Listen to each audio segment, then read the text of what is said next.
Cristiano Ronaldo stepped up, but his shot deflected off the Barca wall and went out for a corner. Just a minute later, Lionel Messi received the ball and launched a counter-attack, but was stopped by Pepe, who was immediately booked by the referee without hesitation. Then in the 42nd minute, Messi snatched the ball from Ramos and charged forward on a counter-attack, only to be met by Pepe, who reacted instantly inside the box, stole the ball, and left Messi helpless. Just 2 minutes later, Lionel Messi seized the ball, danced past Marcelo and Alonso with dazzling skill, only to be brought down by Carvalho, who stood his ground. Rising in frustration, Messi confronted Carvalho. Carvalho unintentionally elbowed him in the face. The stadium erupted in a roar of shock and anger, but Messi's fiery reaction earned him a yellow card from the referee. The first half ended 2-0, with Barcelona in total control. Mourinho's game plan had unraveled. His men, for all their talent, were powerless to stem the flow.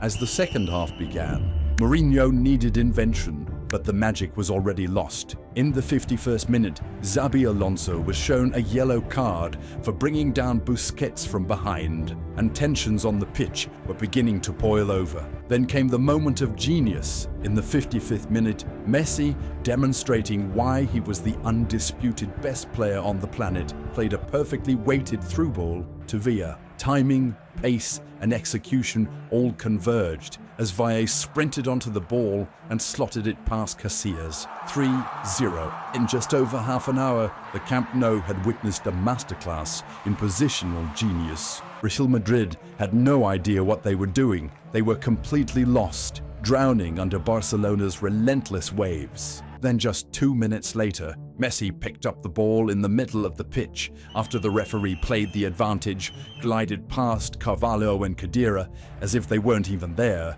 and delivered a sublime through ball to Villa. With one cold, clinical touch, Villa slipped it through Casillas' legs and into the net. Camp Nou erupted. Barcelona were unstoppable. 4-0. Madrid tried. They fought, they pressed, they committed fouls, but Barcelona's control was relentless. Every turnover was met with a counterpress so immediate, so suffocating, that Madrid had no room to breathe. Xavi departed to well-deserved applause. Pep Guardiola wasn't finished yet. 6 minutes before the final whistle, with the score already at 4-0, he made one last change. Young Jefren Suarez replaced Pedro, a 22-year-old academy product thrown into El Clásico, into history. The 91st minute, Boyan picked up the ball on the right wing, gliding past a tired Pepe. He looked up once and whipped in a no-curling cross. Jefren, a 22-year-old academy product, came racing in untouched. One perfect connection. The ball flew past Casillas and into the roof of the net. Camp Nou erupted.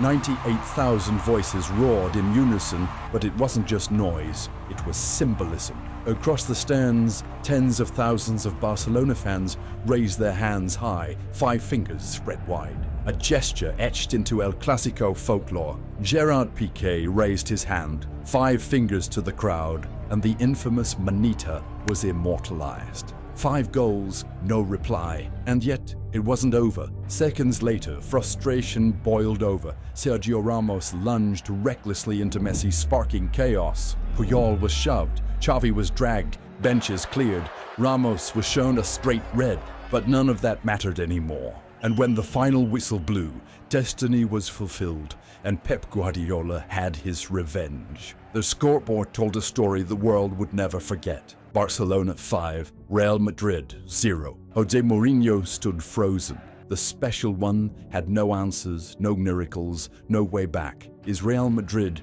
the team built to dethrone Barcelona, had been dismantled, piece by piece, pass by pass. The reactions afterward were immediate and polarized. Players and pundits alike called it a humiliation, a clinic, a performance for the history books. And in Spain, Manita became a term loaded with cultural weight, a way to describe not just a scoreline, but absolute dominance. And on that night, Camp Nou became a canvas where the history of rivalry was painted in 5 strokes of genius. A 5-0 scoreline doesn't come often, but when it does, it doesn't just reflect dominance on the pitch, it echoes in history.